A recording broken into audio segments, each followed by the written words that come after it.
d'amour. Il faut savoir de quoi il s'agit. Amen. Le dictionnaire Robert nous dit, l'amour c'est quoi? C'est un sentiment vif qui pousse à aimer quelqu'un. Alléluia. Et nous définissons selon Dieu que l'amour est une décision de s'engager à répondre aux besoins d'une autre personne pour la vie sans une attente. Alléluia. Gloire à Jésus. Est-ce qu'on me suit? Il y a 3 genres d'amour. Alléluia. Il y a ce qu'on appelle l'amour filial. Alléluia. L'amour amical, l'amour fraternel. Souvent nous disons, ça, c'est un ami sur qui on peut compter. C'est quelqu'un sur qui on peut compter. Ça, c'est l'amour filial. Alléluia. Il y a un deuxième genre d'amour que nous appelons amour éros. C'est un amour charnel, amour sexuel. Gloire à Jésus. Et le troisième amour, c'est l'amour agapé. L'amour inconditionnel. L'amour de Dieu. L'amour qui ne s'attend pas à quelque chose. Gloire à Jésus. Alléluia. Donc quand le monde parle d'amour, de quel amour le monde est en train de parler? Alléluia. Parce que même étant chrétien, souvent on ne sait pas de quel genre d'amour nous vivons quand nous avons un partenaire. Amen. Parce que quand nous lisons les Écritures, nous comprenons une chose.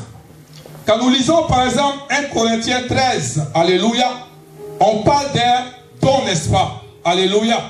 Et quand on cite les 9 dons, on n'a pas parlé d'amour, n'est-ce pas?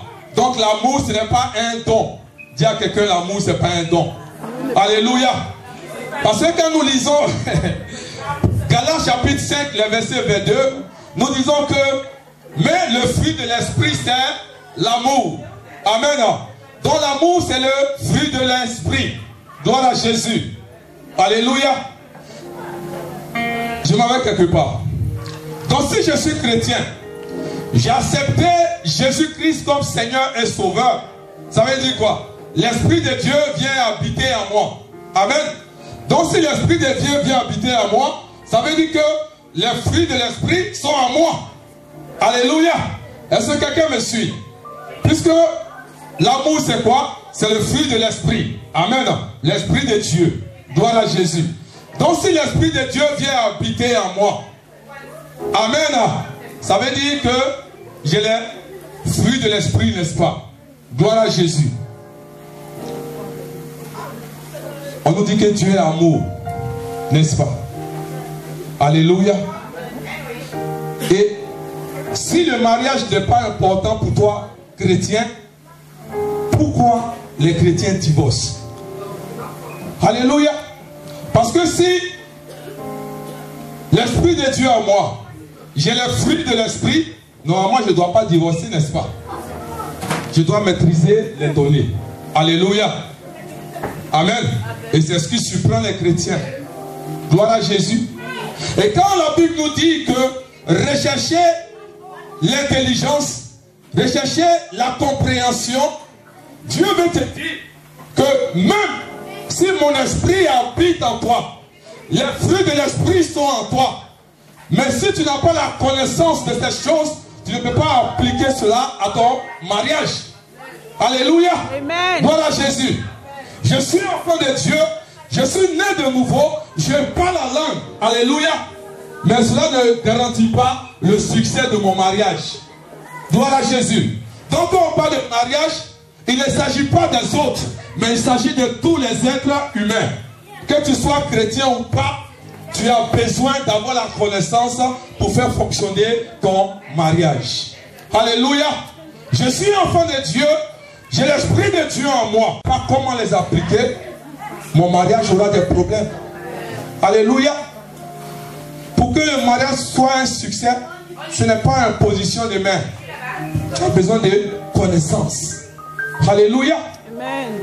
Ah, pasteur, prie pour moi. Mon mariage a des problèmes. On va pas prier pour toi. Mais si tu ne connais, tu n'as pas la connaissance de pouvoir diriger un couple, il aura toujours des problèmes.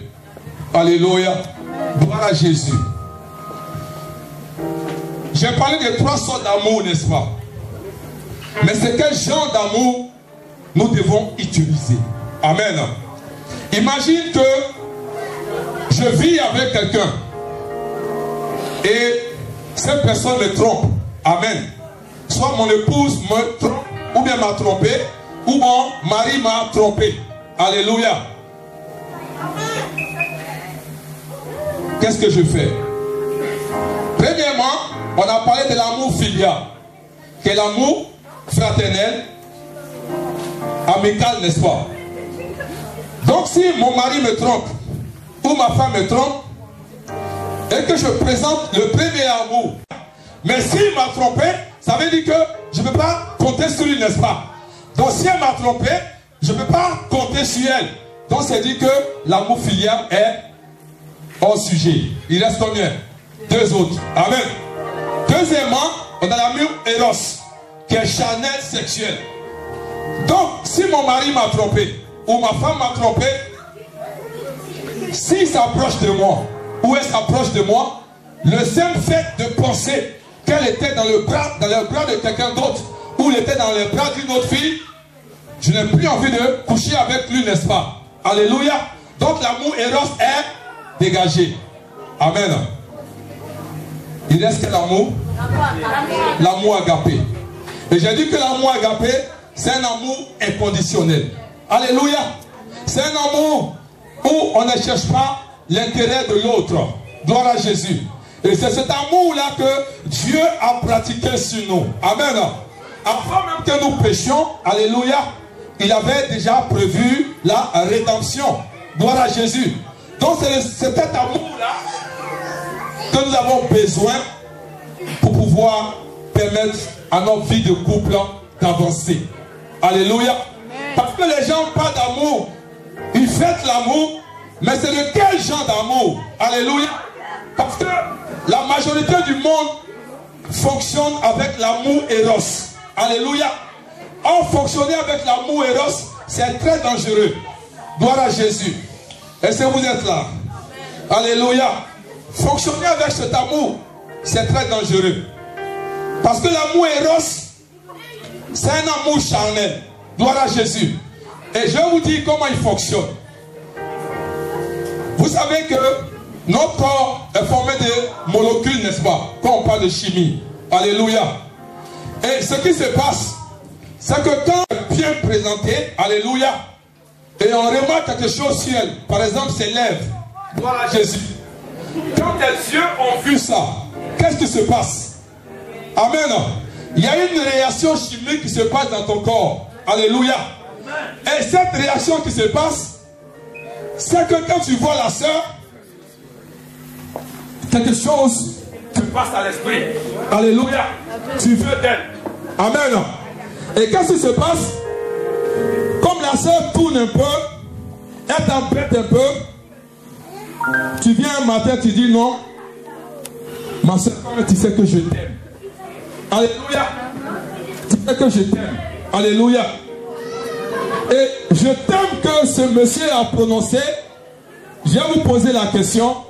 C'est quel genre d'amour dans les trois? C'est rien, c'est rien. Je n'entends pas.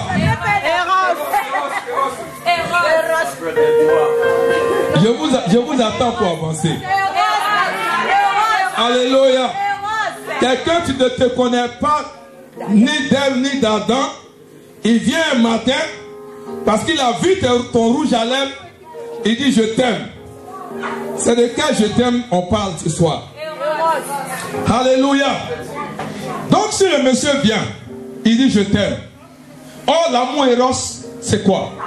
C'est dit, c'est charnel. Amen.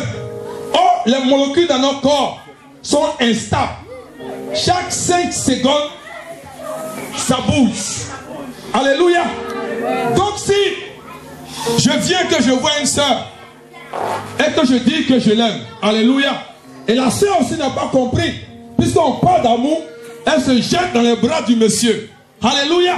Mais vous allez voir que quelques temps après, ça ne marche pas. Alléluia. Parce que l'amour qui a été présenté entre les deux personnes, c'est un amour charnel. Alléluia. Et qu'est-ce qui se passe? Le monsieur sort et il voit une autre soeur. qui a encore un autre rouge à lèvres d'une autre couleur. Alléluia. Et il va dire à cette même fille, je t'aime. Alléluia. Et ainsi de suite, la troisième, je t'aime. Alléluia. Parce que les molécules sont instables. Gloire à Jésus. Et quand tu es dans cette situation, qu'est-ce qui se passe?